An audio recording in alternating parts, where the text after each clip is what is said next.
Hello everybody, what's up. This is Radhika and welcome to BLED.in। इस video में हम बात करने वाले हैं BLED फर्स्ट ईयर के लिए बाल विकास, जो हमारी सीरीज़ चल रही थी। हम देख रहे हैं यहाँ पर क्लास 3 सेशन है यहाँ पर लाइव। अगर कोई भी डाउट्स है तो आप नीचे यहाँ पर लाइव चैट में लिख सकते हैं, अदरवाइज़ कोई और भी डाउट है तो आप कॉमेंट सेक्शन में बता सकते हैं। क्लास 3 में हम करने वाले हैं विकास के सिद्धांत, जो कि बहुत इंपॉर्टेंट रहेगा आपके मेन और मिड टर्म एग्जामिनेशंस के लिए। सारी ही यूनिवर्सिटीज़ के स्टूडेंट्स के लिए ये क्लासेस इक्वली हेल्पफुल रहेंगी। तो चलिए बढ़ते हैं आगे।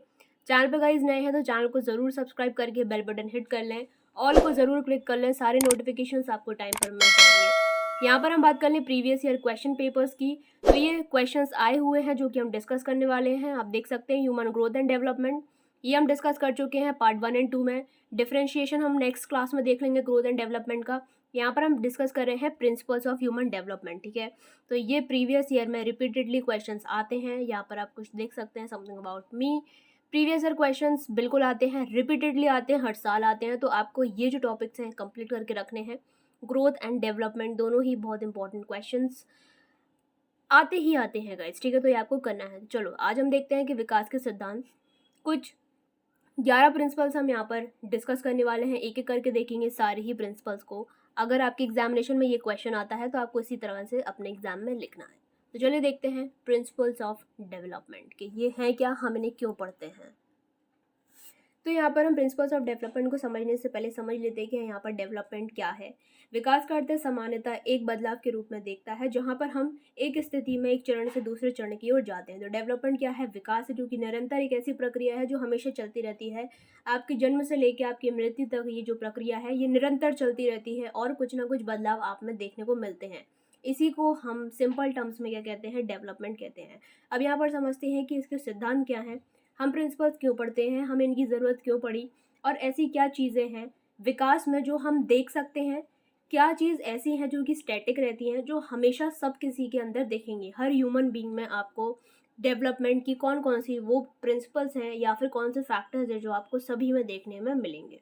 तो ये चीज़ डिस्कस करने वाले हैं। तो नेक्स्ट यहाँ पर देखते हैं कि यहाँ पर जब एक छोटा पौधा जो अंकुर बनकर फूटता है और कुछ ही दिनों वर्षों में पौधों का वृक्ष का रूप धारण कर लेता है, ठीक है। जब एक छोटा सा जो बीज होता है वो इतना बड़ा पौधा बन जाता है, फिर हम कहते हैं कि देखो इस पौधे की वृद्धि हो गई है। जहाँ पर हम क्या कहते हैं कि इसकी क्या हो गई? ग्रोथ हो गई। कहीं ना कहीं उसकी ग्रोथ हुई है, तभी वो एक छोटे पौधे से इतना बड़ा वृक्ष बन गया, ये पेड़ बन गया। इसी तरह से जब माँ के गर्भ में जो बच्चा होता है उसकी जीवन लीला शुरू होती है, तब से लेकर मृत्यु तक उसमें वृद्धि और विकास की प्रक्रिया क्या होती है? निरंतर चलती रहती है। और यहाँ पर जो वृद्धि और विकास है वो बहुत ज़्यादा महत्वपूर्ण है। लगातार ये प्रक्रिया जो है आपकी वो चलती रहती है। अगर आप एक छोटे बच्चे हैं, अगर आप में वृद्धि और विकास नहीं होगा तो आप कभी बड़े हो ही नहीं पाएंगे, ठीक है। आपने वो मैच्योरिटी लेवल, जो आपकी एज बढ़ रही है, जो आपकी हाइट बढ़ रही है, आपकी मसल में ग्रोथ हो रहा है, आपकी सेल्स में डिवीजन हो रहा है, वो कभी नहीं होगा और आप एक छोटे बच्चे ही बने रह जाएंगे। तो इसलिए जो वृद्धि और विकास है, दोनों ही जो प्रक्रिया है कितनी ज़्यादा महत्वपूर्ण है हमारे जीवन में, और ये दोनों आपस में इंटर रिलेटेड है। अगर हम डेवलपमेंट की बात करते हैं तो वहाँ पर आपकी वृद्धि भी होती है, ग्रोथ भी उसमें इंक्लूडेड होती है। तो ये दोनों ही चीज़ें क्या है? यहाँ पर इंटर रिलेटेड है। नेक्स्ट हम यहाँ पर बात कर लेते हैं फाइनली, जो कि हम यहाँ पर पढ़ने वाले हैं आज, इनके सिद्धांत। विकास की प्रक्रिया वो बहुत ही विस्तृत और जटिल है, मतलब काफ़ी यहाँ पर लंबी और एक कॉम्प्लेक्स प्रोसेस है ये, जो कि अब जब जीवन भर चल रही है, आपका जीवन आप समझ सकते हैं अराउंड 70 साल 80 साल, इतना लंबा जीवन है। तो ऑब्वियसली जब ये प्रक्रिया पूरे समय चल रही है, निरंतर चल रही है, तो कहीं ना कहीं ये जटिल है अपने आप में। नेक्स्ट यहाँ पर क्या है कि कुछ निरंतरता के कारण इसमें कुछ सिद्धांतों का अनुकरण करना पड़ता है, अर्थात विकास के कुछ सिद्धांत हैं जिनको जाने बिना विकास की प्रक्रिया को समझना कठिन है। इसलिए यहाँ पर इनको कुछ स्टेजेस में डिवाइड कर दिया गया है, कुछ प्रिंसिपल्स में डिवाइड कर दिया गया है। क्यों? जिससे कि हम विकास को बहुत बेहतर तरीके से समझ सकें।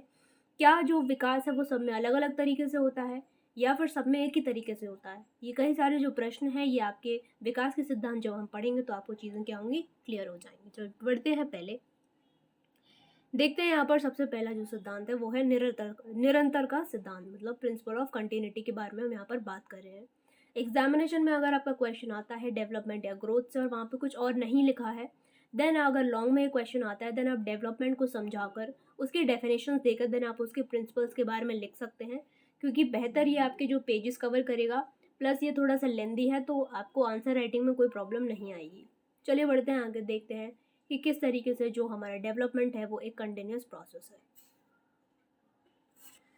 विकास की प्रक्रिया कभी भी ना रुकने वाली प्रक्रिया है, जैसा कि हम पढ़ ही रहे हैं। ये जन्म से लेकर मृत्यु तक चलती है, मतलब निरंतर चलती है। बल्कि वैज्ञानिक दृष्टि से तो विकास की प्रक्रिया माँ के गर्भ में ही चालू हो जाती है। तो वैज्ञानिक क्या कहते हैं कि इसकी जो डेफिनेशन हम क्या कहते हैं कि जन्म से लेकर मृत्यु तक की जो प्रक्रिया है विकास की वो निरंतर चलती है। लेकिन वैज्ञानिक क्या कहते हैं कि ये माँ की गर्भ से ही जो प्रक्रिया है वो चालू हो जाती है। कैसे हो जाती है? जब फर्टिलाइजेशन होता है, यहाँ पर शुक्र और अंड के निषेचन की परिणाम स्वरूप बने निषेचित अंड से जीवन लीला शुरू हो जाती है। क्योंकि जब एक बच्चा माँ के गर्भ में होता है तब भी उसमें कहीं ना कहीं ग्रोथ हो रही होती है। वो एक छोटा सा एम्ब्रियो होता है या फिर वो जाइगोट बनता है, देन उसके बाद वो धीमे धीमे बड़ा होता है। तो वहाँ पर भी पूरी एक प्रक्रिया चल रही है जो कि 9 मंथ्स की आपकी होती है। वहाँ पर भी आपको ग्रोथ देखने को मिल रही है। तो नेक्स्ट इज, और विभिन्न परिवर्तनों का अनुभव करते हुए निषेचित अंड मानव बनकर विकास के अन्य पक्षों की ओर बिल्कुल बढ़ता रहता है। इस प्रकार विकास की ये प्रक्रिया धीरे धीरे तथा निरंतर चलती है, क्योंकि चीज़ों को टाइम लगता है। आप देख सकते हैं कि एक baby takes 9 month to born, जहाँ पर उसे 9 मंथ्स लग गए कितना इतना बड़ा होने में, और उसके बाद फाइनली वो उसका क्या होता है, बर्थ हो जाता है। लेकिन यहाँ ये स्पष्ट करना आवश्यक है कि विकास की निरंतरता की गति एक समान नहीं होती। तो आपने देखा होगा हर बच्चा एक जैसा नहीं दिखता है, और ना ही वो उसकी जो फिजिकल फिटनेस होती है एक जैसी होती है। सब बच्चे अलग अलग तरीके के होते हैं। किसी की ग्रोथ जल्दी हो जाती है, किसी की ग्रोथ लेट में होती है। तो वो यही बताना चाह रहे हैं कि निरंतर तो चलती है, लेकिन अलग अलग रेट से चलती है। ज़रूरी नहीं है कि एक बच्चे को अगर उसकी हाइट 2 महीने में बढ़ गई तो सभी बच्चों की 2 महीने में ही बढ़ेगी। सबका रेट अलग अलग है, लेकिन प्रोसेस कंटिन्यूस है। आज नहीं बढ़ेगी तो कल ज़रूर बढ़ेगी। नेक्स्ट यहाँ पर इसमें भी उतार चढ़ाव आते रहते हैं। ये सिद्धांत ये स्पष्ट करता है कि व्यक्ति में आया कोई भी परिवर्तन क्या होता है, अचानक नहीं होता है। अगर आप कोई आज परिवर्तन देख पा रहे हैं या फिर आज आप रिजल्ट देख पा रहे हैं कि आप 22 साल के हैं, 23 साल के, इतने बड़े हो गए हैं, हाइट बढ़ गई है, मेचोरिटी आ गई है, तो कहीं ना कहीं पहले आपका जो विकास की प्रक्रिया है वो चल रही थी, तब आपको आज ये रिजल्ट देखने को मिला है। तो हम बात करें यहाँ पर कंटिन्यूटी की। आगे भी हम और भी अवस्थाओं में जाएंगे। एडल्टहुड से हम मिडिल एडल्टहुड में जाएंगे, और फिर फाइनली यहाँ पर हम बूढ़े भी हो जाएंगे। तो ये क्या हो रहा है, विकास हो रहा है जो कि निरंतर चल रहा है। आई होप आपको समझ में आया होगा। नेक्स्ट बढ़ते हैं एक रूपता का सिद्धांत। इसको समझ लेंगे, उसके बाद आपको ज़रूरी नहीं है कि आप लाइन टू लाइन यही कॉपी करें या यही लिखें, बट नोट्स आपको बनाते रहना है। ईजी लाइन से आपको याद रहेंगी। आप एग्जामिनेशन में हेडिंग डालकर अपने आप से जो आपकी लैंग्वेज है आप उसमें भी इसको समझा सकते हैं। तो चलिए बढ़ते हैं। जहाँ पर वो ये कहना चाह रहे हैं एक रूपता का मतलब होता है एक जैसा, ठीक है, सब में एक जैसा। अब एक जैसे को यहाँ पर समझते हैं। विकास की प्रक्रिया में एक रूपता दिखाई देती है, चाहे व्यक्तित्व विभिन्नताएं कितनी भी क्यों ना हो, ठीक है। तो वो ये कह रहे हैं कि एक जैसा आपको डेवलपमेंट देखने को मिलेगा, चाहे इंडिविजुअल डिफरेंसेस कितने ही क्यों ना हो, चाहे दो लोग आपस में कितने ही यहाँ पर विभिन्नताएं उनमें क्यों ना हो, कितने ही वो अलग क्यों ना हो, लेकिन उनमें डेवलपमेंट होगा एक जैसा ही। यहाँ पर रेट की बात नहीं कर रहे हैं, देखते हैं आगे किसके बारे में बात कर रहे हैं। लेकिन ये एक रूपता विकास के क्रम के संदर्भ में ही होता है। उदाहरण जैसे कि बच्चों में जो भाषा का विकास है वो एक निश्चित क्रम में ही होता है। जैसे कि जब भाषा विकास होता है तो बच्चे सबसे पहले सुनते हैं, श्रवण की प्रक्रिया वहाँ पर चल रही होती है। सब सारे बच्चे पहले सुनेंगे तभी वो बोल पाएंगे। तो ये सब में कॉमन है, ठीक है। हो सकता है कि कुछ बच्चे थोड़ी देर में सुनना चालू करें, थोड़ी देर बाद समझना चालू करें, लेकिन जब भी वो समझना चालू करेंगे सबसे पहले प्रक्रिया चालू होगी उनके सुनने से। जब वो सुनेंगे तभी वो बोल पाएंगे। ऐसा पूरे विश्व में हर मानव में यही प्रक्रिया चलेगी। थोड़ी कम ज़्यादा हो सकती है, देर में हो सकती है, बट चलेगी इसी तरह से। इसी को एक रूपता यहाँ पर बोला गया है। चाहे ये बच्चे विश्व के किसी भी देश के क्यों ना हो, बच्चों का शारीरिक विकास भी एक निश्चित क्रम में ही होता है, जहाँ पर सबसे पहले आपका सिर आगे बढ़ता है, सिर का विकास होता है, देन उसके बाद आपकी पूरी बॉडी का विकास होता है। ये हर किसी के साथ एक जैसा होता है, इसलिए इसको कहते हैं एक रूपता। इस प्रकार हम देख सकते हैं कि बच्चों के विकास की गति में तो अंतर हो सकता है, लेकिन क्या है कि विकास के क्रम में एक रूपता ही रहती है। इसी प्रकार से हम देख सकते हैं कि बच्चों के जो दूध के दांत हैं वो सबसे पहले गिरते हैं, जो आपके मिल्क टीथ हैं वो सबसे पहले गिरेंगे, उसके बाद वाले दांत गिरेंगे। तो ये सबसे बेस्ट एग्जाम्पल है एक रूपता का। सारे बच्चों के पहले मिल्क टीथ गिरते हैं और फिर उसके बाद आपके परमानेंट टीथ्स आते हैं। इस प्रकार से एक ही जाति के सदस्यों का विकास एक निश्चित क्रम या प्रतिमान द्वारा होता है। तो आई होप आपको क्लियर हो गया होगा एक रूपता का सिद्धांत। अब आप अपने लैंग्वेज में भी एग्जामिनेशन में इसको लिख सकते हैं एंड समझा सकते हैं। नेक्स्ट हम बात करते हैं व्यक्तित्व विभिन्नताओं का सिद्धांत, जहाँ पर हम बात कर रहे हैं इंडिविजुअल डिफरेंसेस के बारे में। इंडिविजुअल डिफरेंसेस का मतलब होता है दो लोगों में जहाँ दो व्यक्ति आपस में अलग होते हैं, चाहे वो भाई बहन ही क्यों ना हो, ठीक है, उन्होंने यही बोला है, दो व्यक्ति आपस में कहीं ना कुछ उनमें क्वालिटीज़ क्या होंगी, अलग होंगी।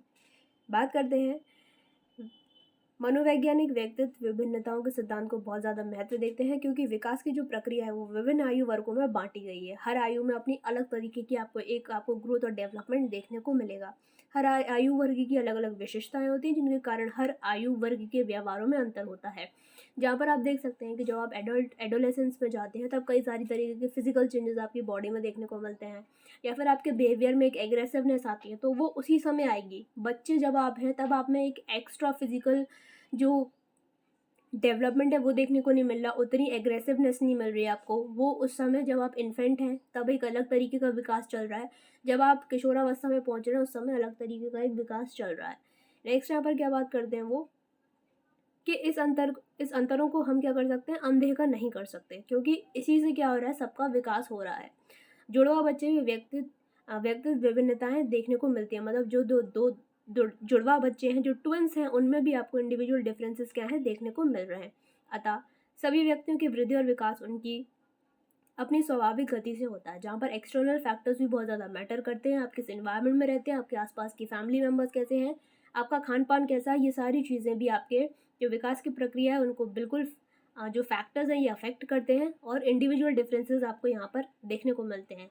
किसी व्यक्ति में कुछ विशेषताएं या व्यवहार शीघ्र विकसित हो जाता है, और कुछ लोगों में बाद में होता है। सिंपली कहने का मतलब ये है कि कोई भी चीज़ है उसका रेट अलग अलग है, किसी की हाइट जल्दी बढ़ गई तो किसी की हाइट बाद में बढ़ गई। यही क्या है, इंडिविजुअल डिफरेंसेस। दो लोग आपस में अलग हैं, चाहे भाई बहन ही क्यों ना हो, दो भाई ही क्यों ना हो, दो बहन क्यों ना हो। आपने देखा होगा कि अगर वो ट्विंस भी हैं, तब भी उनकी शक्ल अगर अलग हो सकती हैं, यहाँ पर उनकी जो बिहेवियर्स हैं वो अलग हो सकते हैं, उनके जो रेट ऑफ डेवलपमेंट है वो अलग आपको देखने को मिलेगा। इसी चीज़ को हम इंडिविजुअल डिफरेंसेस यहाँ पर कहते हैं। इस प्रकार उनमें पर्याप्त इंडिविजुअल डिफरेंसेस देखने को मिलते हैं। सभी बालक वृद्धि और विकास के संदर्भ को समानता नहीं रखते, तो ये समान नहीं हो सकता, सबके लिए रेट्स क्या हैं, अलग अलग हैं। नेक्स्ट हम यहाँ पर बात कर लेते हैं वंशानुक्रम और वातावरण के संयुक्त परिणाम का सिद्धांत, मतलब हेरिडिटी और एनवायरनमेंट का यहाँ पर जो प्रोडक्ट है उसके बारे में बात करते हैं कि वो प्रिंसिपल क्या कहता है और कितना अफेक्ट करता है हमारे जो डेवलपमेंट है उसकी प्रक्रिया को। एक बच्चे के विकास की प्रक्रिया में जो वंशानुक्रम है, मतलब हेरिडिटी, और आपका वातावरण है, मतलब एनवायरनमेंट, दोनों का बहुत ही ज़्यादा रोल यहाँ पर बताया गया है। बहुत इंपॉर्टेंट रोल प्ले करते हैं ये दोनों ही, क्योंकि ये दोनों ऐसे फैक्टर्स हैं कि यही दोनों फैक्टर्स हैं जो आप कह सकते हैं बेसिकली हमारे ऊपर इनका प्रभाव पड़ता है। अब देखिए हेरिडिटी का कैसे पड़ता है, कि जब पेरेंट्स होते हैं जो हमारे, वहाँ पर जब फर्टिलाइजेशन की प्रोसेस होती है, फर्टिलाइजेशन की प्रोसेस के बाद जो भी हमें उनसे यहाँ पर गुण मिलते हैं वो हेरिडिटी की प्रोसीजर के थ्रू ही मिलते हैं। जो जीन्स होते हैं वो सारे ही करेक्टरिस्टिक्स क्या करते हैं, हमारे निर्धारित करते हैं, जो हमारे पेरेंट्स से हमको क्या करते हैं, मिलते हैं। सबसे पहले तो ये बात हो गई। नेक्स्ट ये है कि जो 9 मंथ का पीरियड है, उन्हीं उन्हीं कैरेक्टरिस्टिक्स के बेसिस पे क्या होता है, हर बच्चा अलग होता है, ठीक है। सारे ही कैरेक्टरिस्टिक्स अलग होते हैं। किसी की जो आइज़ हैं वो ब्लू होती हैं, किसी की ब्राउन होती हैं, किसी की ब्लैक होती हैं, किसी के जो बालों का शेड है वो अलग होता है, स्किन का शेड अलग होता है, ठीक है। ये सारी चीज़ें हैं, ये पहले ही प्री डिसाइडेड हो जाती हैं, एंड देन उसके बाद ये जो हेरिडिटी है ये हमारे प्री बर्थ हमारे ऊपर क्या करती है, फैक्टर ऐसा है जो हमारे ऊपर अफेक्ट करती है, हमको हमारे विकास की जो प्रक्रिया है उनको क्या करती है, ये अफेक्ट करती है। अब जब हम इस दुनिया में आ गए तो क्या हमारे आसपास है, एनवायरनमेंट। अब वो एनवायरनमेंट हमारे ऊपर इन्फ्लुएंस डालेगा, कैसे डालेगा, हमने क्या खाया, हमारे पेरेंट्स ने हमको क्या खिलाया, किस वातावरण में हम रहे, हमारे आसपास के लोग कैसे हैं, हमारा न्यूट्रिशन कैसा रहा, हम कैसे स्कूल गए, कैसे लोगों ने हमसे बातचीत करी, ठीक है, हमें शुरू से क्या सिखाया गया, ये सारी ही चीज़ें हमारे विकास को क्या करती हैं, प्रभावित करती हैं। तो ये दोनों ही बहुत ही इंपॉर्टेंट फैक्टर्स हैं जो कि रोल प्ले करते हैं हमारे डेवलपमेंट की प्रोसेस में। नेक्स्ट यहाँ पर क्या है, समग्र विकास का सिद्धांत, इसको समझते हैं। अब बात करते हैं कि जो हमारे विकास की प्रक्रिया है वो कैसी होती है। समग्र विकास का जो सिद्धांत है उसमें क्या ही पढ़ रहे हैं, यही पढ़ रहे हैं कि जो हमारा डेवलपमेंट है, जो हमारे अंदर डेवलपमेंट हो रहा है वो साथ में हो रहा है, इंटर रिलेटेड हैं बहुत सारे फैक्टर्स इसमें। अब कौन कौन से फैक्टर्स इंटर रिलेटेड है इसको हम देखते हैं। मनुष्य की शरीर का विकास समग्र रूप से ही होता है। मनुष्य के व्यक्तित्व कि विभिन्न पक्षों का विकास साथ साथ चलता रहता है। अब जैसे कि सामाजिक, मानसिक, शारीरिक, संवेगात्मक। अब कैसे, जैसे कि आप देख सकते हैं कि इतने सारे फैक्टर्स हैं। अगर एक छोटा बच्चा है सॉरी, अगर वो फिज़िकली फिट नहीं है, ठीक है? अगर वो फिज़िकली फिट नहीं है तो वो क्या मेंटली अपने जो डिसीजंस हैं वो ढंग से ले पाएगा? वो बिल्कुल नहीं ले पाएगा। उसको अगर न्यूट्रिशन प्रॉपर नहीं मिल रहा है, वो वीक है, फिज़िकली वो वीक है, तो उसके इमोशंस क्या बेहतर हो पाएँगे? नहीं हो पाएँगे। वो इमोशनली खुद को कंट्रोल नहीं कर पाएगा।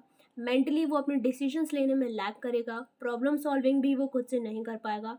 और ऐसे में जब वो आदमी खुद से परेशान है, तो क्या वो सोशली लोगों से इंटरैक्ट करना पसंद करेगा? बिल्कुल नहीं करेगा, क्योंकि जब हम अपनी परेशानियों में ही उलझे होते हैं, हमें कोई दूसरा अच्छा नहीं लगता। सोशल डेवलपमेंट हमारा बेहतर यहाँ पर नहीं होता। तो आप देख सकते हैं कि कैसे ये चीज़ें इंटर रिलेटेड हुई, जहाँ पर वो संवेगात्मक जो विकास है उसमें भी वो पुअर तरीके से होगा। तो सारी चीज़ें इंटर रिलेटेड हैं, तो इसलिए क्या है कि जो विकास की प्रक्रिया है वो समग्र तरीके से होती है, सारी चीज़ें इंटर रिलेटेड होती हैं। कोई भी एक फैक्टर आपका ख़राब हुआ, सारी चीज़ों से आप ख़राब हो जाएंगे। तो ये चीज़ बहुत ज़्यादा इंपॉर्टेंट है, जिसका प्रिंसिपल हम यहाँ पर पढ़ रहे हैं, हम समझ रहे हैं कि किस तरीके से ये इंटर रिलेशन कितना ज़रूरी है डेवलपमेंट के लिए, इसलिए हम ये इन प्रिंसिपल्स को स्टडी कर रहे हैं। नेक्स्ट यहाँ पर बात करते हैं परिपक्वता और अधिगम का सिद्धांत। बहुत इंपॉर्टेंट है, बहुत ज़्यादा इंपॉर्टेंट है। मैच्योरिटी एंड लर्निंग का इंटर रिलेशन की बात कर रहे हैं, कैसे जो लर्निंग और मैच्योरिटी है वो अफेक्ट करती है हमारे विकास की प्रक्रिया को। बता दें आपको कि ये जो प्रिंसिपल्स है ये आपके सुपर टेट जितने भी टीईटीज़ के एग्जाम्स हैं उनमें भी हेल्पफुल रहेंगे, अगर आप समझ लेते हैं, एक बार बैठा लेते हैं दिमाग में, तो आपके क्वेश्चंस भी इजीली हो जाते हैं। तो आपके लिए डबल फ़ायदा है, अगर आप अभी पढ़ लेंगे और बाद में जब इनको दोबारा से रिवाइज़ करेंगे तब आपको काफ़ी फ़ैमिलियरिटी लगेगी चीज़ों में, इसलिए आप इसको अच्छे से सुनते रहें और पढ़ते रहें। तो समझते हैं हम यहाँ पर मैच्योरिटी और लर्निंग के सिद्धांत को। वृद्धि और विकास की प्रक्रिया में परिपक्वता और अधिगम की महत्वपूर्ण भूमिका होती है। अब कैसे होती है देखते हैं। परिपक्वता से वृद्धि और विकास प्रभावित होते हैं, और ये प्रभावित हुए वृद्धि और विकास बदले में क्या करते हैं, हमको सिखाते हैं, सीखने की प्रक्रिया को प्रभावित करते हैं। कोई भी बालक किसी भी कार्य को रोकने के लिए परिपक्वता ग्रहण कर लेता है, लेकिन ये आवश्यक नहीं है कि उसको यह परिपक्वता अन्य कार्यों के लिए भी उपयुक्त हो। अभी इसको हम एग्जाम्पल से समझते हैं कि आगे ये बताया यहाँ पर कि जैसे अगर कोई भी बच्चा है वो मोटिवेटेड है कोई भी चीज़ करने के लिए, ठीक है, लेकिन उसके पास वो सोर्स ही नहीं है, तो क्या वो चीज़ कर पाएगा? जैसे कि अगर हम समझ लेते हैं, अगर हमें यूट्यूब की वीडियोस बनानी है और हमारे पास नॉर्मल फ़ोन भी नहीं है, हमारे पास मोबाइल फ़ोन है ही नहीं, तो आप क्या बना पाएंगे, चाहे जितने भी मोटिवेटेड क्यों ना हो। यहाँ पर अगर हम इसको चाइल्ड साइकोलॉजी में लेते हैं, तो आप इसको ऐसे समझ सकते हैं कि जो एक बच्चा है, छोटा बच्चा है, वो क्या है कि उसको, अगर उसकी आँखें जो हैं वो अभी इतनी मैच्योर ही नहीं है कि वो यहाँ पर पढ़ सके, और आप उसको किताबें उसके सामने रख दो तो वो नहीं पढ़ पाएगा। मतलब क्या है कि अभी उसकी आँखें इतनी मैच्योर नहीं है कि वो कोई भी चीज़ सीख सके। तो ये एक बेहतर एग्जाम्पल है, इससे आप समझ पाएंगे जो हम साइकोलॉजी यहाँ पर पढ़ रहे हैं, उससे आप रिलेट कर पाएंगे कि अगर एक बहुत छोटा बच्चा जो अभी पैदा हुआ है और उसको अभी आँखें नहीं खुल रही, तो वो उसकी आँखें अभी इतनी मैच्योर नहीं है कि वो दुनिया को भी देख पाए, और अगर आप उससे अपेक्षा कर रहे हैं कि वो किताबें पढ़ने लग जाए, तो ये एक गलत चीज़ है। तो यहाँ पर मैच्योरिटी आप में आनी चाहिए, तभी आप लर्निंग यहाँ पर कर पाएंगे। जब आपकी आंखें बेहतर देखने लगेंगी, चीज़ों को समझने लगेंगी, उसके बाद आप जो लर्निंग की प्रक्रिया है उसकी तरफ बढ़ पाएंगे। तो ये था परिपक्वता और अधिगम का सिद्धांत। ये आपको समझ में आ गया होगा, आप इसको पढ़ लेंगे, आपको डेफिनेटली सारी चीज़ें क्लियर हो जाएंगी। नेक्स्ट बढ़ते हैं यहाँ पर विकास दिशा का सिद्धांत। ये बहुत ही इंपॉर्टेंट है। डायरेक्शन का सिद्धांत, किस तरीके से जो डेवलपमेंट है वो होता है। जो हमारी बॉडी का पूरा डेवलपमेंट यहाँ पर बताया गया है कि अंदर के जो ऑर्गन्स हैं, पहले कौन सा यहाँ पर किस में डेवलपमेंट होता है, फिर हमारी बाहर की बॉडी का बताया है कि ऊपर से होता है या नीचे से होता है, तो सारी चीज़ें हम देखेंगे। ये बहुत ही ज़्यादा यहाँ पर क्या है, इम्पॉर्टेंट है। यहाँ पर हम दो प्रिंसिपल्स को देखेंगे, जो कि आपका रहता है, अगर हम इंग्लिश में बात करें, सिफेलोकॉर्डल और प्रॉक्सिमो डिस्टल। वृद्धि और विकास की अपनी ही एक दिशा होती है, जो कि ये दिशा क्या होती है, निश्चित होती है। मानव के बच्चे का क्या होता है, सबसे पहले जो सिर होता है, हमारा सर होता है, हेड होता है, पहले वो बनता है, उसके बाद आपके जो पैर हैं उनका विकास होता है। यहाँ पर दो तरीके के आपको दे रखे हैं, सिर से पाँव की ओर और रीढ़ की हड्डी से बाहर की ओर। तो सिर से पाँव की ओर को हम कहते हैं सिफेलोकॉर्डल, जहाँ पर मानव शिशु सिर से पाँव की ओर बढ़ता है और विकसित होता है, ना कि पैर से सिर की ओर। सबसे पहले उसकी जो फ्रेमिंग है वो सिर की होती है, देन सिर से लेके नीचे पूरी उसकी बॉडी और नीचे उसके लेग्स, उसके पैर, इस तरीके से फॉर्मेशन होता है और एक बच्चा बनता है। नेक्स्ट अगर हम इंटरनल की बात कर लें, तो रीढ़ की हड्डी से बाहर की ओर। तो इस प्रकार विकास का क्रम रीढ़ की हड्डी से शुरू होता है और फिर बाहरी तरफ को बढ़ता है, ठीक है, अंदर से लेके बाहरी तरफ को आपकी चीज़ें बढ़ रही हैं। इस प्रकार हम कह सकते हैं कि भ्रूणावस्था में सबसे पहले सिर का विकास होता है और फिर उसके शरीर का जो निचला हिस्सा है उसका विकास होता है, ठीक है। जब यहाँ पर छोटा एक एग होता है, एग के बाद आपका जो एम्ब्रियो बनता है, फिर जाइगोट बनता है, इसी प्रकार से बनता है। इसी प्रकार पहले सुषुम्ना नाड़ी का विकास होता है, फिर हृदय का, छाती का, और फिर अन्य भागों का आपका विकास होता है। तो ये क्या है, विकास दिशा का सिद्धांत है कि जो आपका विकास है वो किस दिशा में होगा। नेक्स्ट यहाँ पर क्या कहते हैं, पॉइंट नंबर 3, स्वरूप के पश्चात क्रियाएं। सर्वप्रथम शरीर के विभिन्न भाग विकसित होते हैं, फिर उसके पश्चात उनका प्रयोग किया जाता है, लेकिन उन्हें इसी विशिष्ट कार्य के लिए प्रयोग करने से पहले आपकी जो मांसपेशियां हैं उनका यहाँ पर डेवलपमेंट होना ज़रूरी है, तभी आप यहाँ पर मसल जो कंट्रोल है वो आपका आ पाएगा। उसी के बाद आप कोई एक्शंस क्या कर पाएंगे। तो ये सारी चीज़ें हैं यहाँ पर उन्हें हमने डिस्कस कर लिया। जो डायरेक्शन की बात है, 2 चीज़ें हैं, सेफेलोकॉर्डल और प्रॉक्सिमोडिस्टल। आप इसका हिंदी में एक बार मीनिंग देख लेंगे, और जो शब्द हैं इनके लिए प्रॉपर क्या यूज़ होते हैं आप एक बार चेक कर सकते हैं। अदरवाइज इसी तरह आप पॉइंट्स में भी एग्जामिनेशन में लिख सकते हैं। नेक्स्ट इज वृद्धि और विकास की गति की दर में विभिन्नता का सिद्धांत। जो हम अभी तक पढ़ते आए हैं कि जो रेट है डेवलपमेंट का वो क्या है, सब में भिन्न है, अलग अलग है। जब इन प्रिंसिपल्स की स्टडी हुई तभी हम आपको अभी बता पा रहे हैं या हम समझ पा रहे हैं कि डेवलपमेंट कैसी प्रक्रिया है और उसमें किन किन चीज़ों हम देखते हैं। पूरा ग्रोथ में जब हम जन्म से लेके अंत तक में ऐसी क्या क्या चीज़ें हैं जो हमें देखने को मिलेंगी, इसकी स्टडी से क्या हुआ, हमारा डेवलपमेंट ईजी हो गया। हम समझ पा रहे हैं कि किस तरीके से ये पूरी जो प्रक्रिया है वो चलती रहती है। नेक्स्ट टाइम यहाँ पर बात करते हैं वृद्धि और विकास की गति में। तो हम यहाँ पर गति वाली रेट की हम यहाँ पर बात करने वाले हैं। व्यक्ति के वृद्धि और विकास की विभिन्न अवस्थाएं होती हैं। उन सभी अवस्थाओं के दौरान वृद्धि और विकास की गति की दर में भी विभिन्नताएं होती हैं। जैसे हाइट वाला एग्जाम्पल आप याद कर सकते हैं। उन अवस्थाओं के दौरान विकास की गति दर के एक समान नहीं होती।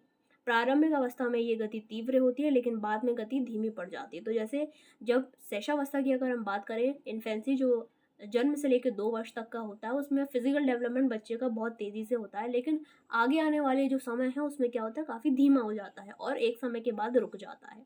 तो यही वो बताना चाह रहे हैं, प्रारंभिक अवस्था में शारीरिक वृद्धि और विकास की दर तीव्र होती है, लेकिन बाद में धीमी हो जाती है। फिर एक ऐसी अवस्था तक पहुंच जाता है जहाँ पर शारीरिक वृद्धि क्या होती है, रुक जाती है, जिसको हम ग्रोथ कहते हैं।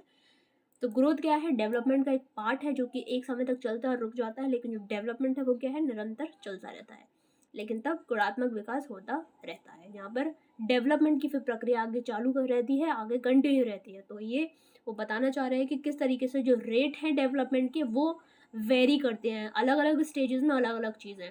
जैसे शुरू में फिजिकल डेवलपमेंट तेज हुआ, बाद में कम हो गया। तो इस तरीके से जो प्रक्रिया है वो आपकी चल रही है।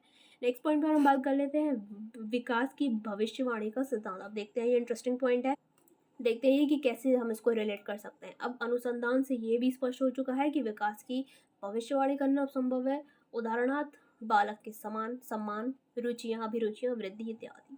अभी आप कैसे कर सकते हैं, आपने देखा होगा कि छोटे में जब बच्चे होते हैं, जब वो धीमे धीमे अपने डेवलपमेंट की प्रोसेस के अंदर होते हैं, तब आप देख सकते हैं कि अगर हम उनको अच्छा इन्वायरमेंट दें तो वो अलग अलग तरीके की चीज़ों को रिप्रेजेंट करते हैं, अपने बिहेवियर सामने रखते हैं आपके। तो धीमे धीमे आपको चीज़ों के बारे में पता चलता है। जैसे एक छोटा बच्चा अगर वो काफ़ी शाय है, वो चीज़ों को बता नहीं पा रहा है, एक्सप्लेन नहीं कर पा रहा आपके सामने, वो अपनी जो इच्छाएं हैं वो उजागर नहीं कर सकता, तो आप क्या समझ सकते हो उसके बिहेवियर से कि ये आगे काफ़ी एक इंट्रोवर्ट पर्सन निकलेगा।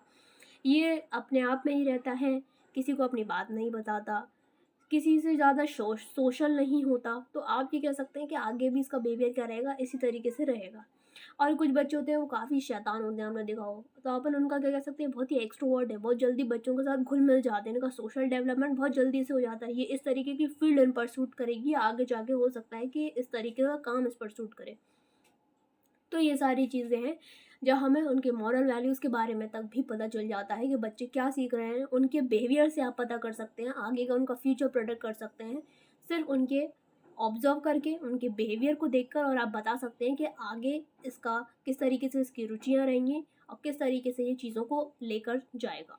नेक्स्ट यहाँ पर बात करते हैं अपने नेक्स्ट पॉइंट पे, जो है पॉइंट नंबर 10, सामान्य से विशिष्ट की ओर विकास का सिद्धांत, जहाँ पर जनरल टू स्पेसिफिक की हम बात कर रहे हैं। बहुत ही इंटरेस्टिंग पॉइंट है, इसको भी देखेंगे कि इसमें क्या प्रिंसिपल है। यहाँ पर अगर कोई भी डाउट है तो आप ज़रा लाइव स्ट्रीम में यहाँ पर कमेंट कर सकते हैं, और बाद में भी बता सकते हैं अपने डाउट्स नीचे कमेंट सेक्शन में भी, अदरवाइज टेलीग्राम चैनल पर भी आप बता सकते हैं। चलिए बढ़ते हैं इस पॉइंट पे। लास्ट एक पॉइंट आपका और रहेगा। आई होप आपको क्लास यहाँ पर समझ में आ रही हो, अगर आ रही है तो थम्स अप एक ज़रूर कर दें, फटाफट से लाइक कर दें सेशन को। हम बढ़ते हैं, इस पैराग्राफ को देखेंगे। इस पैराग्राफ को पढ़ते ही आपको ये पॉइंट क्या होगा, क्लियर हो जाएगा। इस सिद्धांत के अनुसार बालक पहले सामान्य व्यवहार सीखता है। सामान्य मतलब जनरल, एक जनरल बिहेवियर वो दिखा रहा है सबके प्रति। फिर धीरे धीरे वह सामान्य व्यवहार विशिष्ट की ओर बढ़ता है। उदाहरणार्थ, सबसे पहले बच्चा किसी वस्तु को पकड़ने का प्रयास करता है तो वह क्या करता है, अपने हाथ इधर उधर मारता है और वो चीज़ अगर उसके हाथ में आ गई तो वो उठा लेता है। लेकिन क्या होता है, धीरे धीरे वह समय के साथ विशिष्टता की ओर बढ़ता है। उसके परिणाम स्वरूप जैसे कि आप देख सकते हैं कि अगर बच्चे को फिर कोई भी स्पेसिफिक चीज़ चाहिए, अगर उसे पेंसिल उठानी है तो वो सीधे जाएगा और पेंसिल को उठा कर ले आएगा। यहाँ पर क्या हो गया, पहले वो जनरल हाथ मार रहा था हर जगह क्योंकि उसे आइडिया नहीं था, लेकिन अब वो स्पेसिफिक हो गया, उसे पता है बहुत अच्छे से कि मैं पेंसिल यहाँ पर रखी हुई, वो जाएगा और उठा लेगा। इसको क्या कहेंगे, जनरल से स्पेसिफिक की ओर शिफ्ट होना, सामान्य से विशिष्ट की ओर वो बढ़ गया। इसी प्रकार बालक पहले सभी जो सामान्य शब्द हैं उनको सीखता है, फिर विशिष्ट अक्षरों की तरफ जाता है। जैसे कि छोटा बच्चा है वो सारी पक्षियों को क्या बोलेगा, चिड़िया है चिड़िया है। कोई भी हो, कोई भी अलग अलग तरीके की बर्ड्स हैं, वो सबको क्या बोलेगा, चिड़िया बोलेगा। लेकिन वो क्या करेगा, धीमे धीमे जब वो सीख जाएगा तो हर किसी में वो डिफ्रेंसिएशन कर पाएगा, वो बता पाएगा कि ये क्या है, ये क्या है और ये क्या है। ठीक है, तो सारी चीज़ों को वो अलग अलग तरीके से उनके पर्टिकुलर नामों से वो जानने लगेगा। तो क्या हुआ, ये जनरल से स्पेसिफिक की ओर पहुंच गया। एक एग्जाम्पल हम यहाँ पर और ले सकते हैं कि जैसे छोटा बच्चा होता है तो वो पूरी बॉडी अपने हिला हिला कर रोता है। ठीक है, जब वो रोता है तो उसकी पूरी बॉडी हिल रही होती है, सिर्फ उसके आंसू नहीं निकल रहे, सिर्फ यहाँ पर उसकी आईज़ का काम नहीं है, लेकिन वो उसकी हाथ भी हिला रहा होता है, वो अपने पैर भी हिला रहा होता है, वो उलट पुलट भी हो जाता है। लेकिन जब वो धीमे धीमे बड़ा हो जाता है तब वो ऐसे रोते हैं कि अब हम बड़े हो गए तब हम ऐसे रोते हैं कि कभी रोना हो तो नहीं रोते ना ऐसे। तो हमें सिर्फ हमारी आंखों का प्रयोग होता है जहाँ पर हमें पता ही हमें कैसे रोना है। ठीक है, तो ये हुआ जनरल से स्पेसिफिक। तो पहले वो रोने के लिए पूरी बॉडी का यूज़ कर रहा था, लेकिन कुछ टाइम के बाद सिर्फ उसकी जो आइज़ हैं वही एक इम्पॉर्टेंट रोल प्ले कर रही हैं क्राइंग के जो प्रक्रिया है उसमें। आई होप आपको ये चीज़ समझ में आ गई होगी। नेक्स्ट एंड लास्ट पे बढ़ते हैं, एकीकरण का सिद्धांत। इस सिद्धांत के अनुसार पहले बच्चे संपूरक अंग को फिर उसके विशिष्ट भागों को प्रयोग करना या चलाना सीखते हैं। मतलब ये एकीकरण का सिद्धांत, या फिर आप जनरल टू स्पेसिफिक दोनों में ही एग्जाम्पल को सूट कर सकते हैं, फिट कर सकते हैं। फिर अन्य भागों का एकीकरण करता है, जहाँ पर एकीकरण की बात ये आ रही है कि पहले वो जनरल सारी चीज़ों को सामान्य तरीके से यूज़ कर रहा है, जैसे कि अपने बॉडी पार्ट्स हैं, पूरे बॉडी पार्ट्स का यूज़ कर रहा है, अपनी कोई भी इच्छा बता रहा है। जो छोटा बच्चा है एकदम, जो बोल नहीं सकता, अभी बस जन्मा हुआ है या उसको कुछ ही महीने हुए हैं, लेकिन फिर वो क्या करेगा, धीमे धीमे स्पेसिफिकली अपने एक एक बॉडी पार्ट्स को यूज़ करना सीखेगा, जानेगा कि कौन से बॉडी पार्ट का उसका क्या यहाँ पर यूज़ है। बहुत ज़्यादा बच्चे एनालाइज करते हैं छोटे में अपने बॉडी पार्ट्स को। फिर क्या करेगा वो, फिर उन भागों का एकीकरण करता है। उदाहरणार्थ, पहले बच्चे पूरे हाथ को हिलाता है, फिर धीरे धीरे हाथ को और उसकी उंगलियों को हिलाने का प्रयास करता है। हाँ, मतलब वही वो कहना चाह रहे हैं कि जैसे अगर बच्चा कोई हाथ भी हिला रहा है तो वो पूरा हाथ हिला रहा है। उसे अभी अपनी, हो सकता है कि उंगलियों का ज्ञान ही नहीं है, उसे अपनी उंगलियों का ज्ञान ही नहीं है कि ऐसी कोई चीज़ है उंगली जो हमारे काम आ सकती है बाद में। लेकिन अब हम क्या कर सकते हैं, अपनी एक एक उंगली का आराम से अलग अलग तरीके से प्रयोग कर सकते हैं। हम जानते हैं कि हमें किसी भी चीज़ के लिए पूरा हाथ नहीं हिलाना, हम कोई भी 2 फिंगर्स का यूज़ करके भी किसी भी चीज़ को पकड़ सकते हैं। तो ये था आपका एकीकरण का सिद्धांत। आई होप आपको ये जो वीडियो है, ये जो हमने प्रिंसिपल जितने भी पढ़े हैं वो क्लियर हो गए होंगे। और कोई भी डाउट है तो आप ज़रूर नीचे कमेंट सेक्शन में ज़रूर बताएं, या फिर आप अभी भी बता सकते हैं। यहाँ पर हम आपको बता दें कि जो क्वेश्चन बैंक्स हैं वो लॉन्च हो गई हैं अलग अलग सब्जेक्ट्स के लिए, तो आप डेफिनेटली यहाँ पर ले सकते हैं। कोई भी BLED बुक आपको चाहिए किसी भी यूनिवर्सिटी के लिए तो आप पूछ सकते हैं, या फिर डायरेक्ट अपना ऑर्डर प्लेस कर सकते हैं नीचे गिवन वेबसाइट पर। ये हमारे वेबसाइट का जो डैशबोर्ड है इस तरीके से आपको दिखेगा। इसका लिंक आपको नीचे यहाँ पर दिया हुआ है, आप जाएंगे वहाँ पर एक कूपन भी अप्लाई कर सकते हैं और बुक्स को अपने घर तक आप डिलीवर करवा लेंगे। 3 से 4 दिन में आपके घर तक बुक्स आपको मिल जाएंगे। नेक्स्ट यहाँ पर क्या है कि अगर जितने भी लोग नए देख रहे हैं गाइज, चैनल को ज़रूर सब्सक्राइब कर लीजिए, बेल बटन हिट करके ऑल पर ज़रूर क्लिक कर लीजिए। अदरवाइज़ बहुत सारे स्टूडेंट्स कहते हैं कि उनके पास नोटिफिकेशन नहीं आ रहा, तो इस तरीके से आपके पास प्रॉपर नोटिफिकेशंस आते रहेंगे। अभी डेली क्लासेस हमारी चलेंगी, तो मंडे से लेकर सैटरडे तक आपका जो शेड्यूल है क्लासेस का वो टेलीग्राम चैनल पे आपको मिल जाएगा। आप देख पाएंगे कि कौन से दिन कितने बजे कौन सी क्लास आ रही है, कौन से ईयर के लिए। संडे को हम यहाँ पर अपना लाइव सेशन रखेंगे। अगर आपको दिन भर या फिर पूरे हफ्ते भर कोई भी दिक्कत परेशानी है तो हम संडे को डिस्कस कर लेंगे। ठीक है, टाइमिंग्स आप बता दीजिएगा कि लाइव सेशन का क्या रखना है। तो ये था वीडियो, आपको अच्छा लगा हो तो लाइक ज़रूर करें, अपने फ्रेंड्स के साथ ज़रूर इसको शेयर कर दें। मिलते हैं हमारे नेक्स्ट पार्ट में। Till then take care, all the best and bye bye.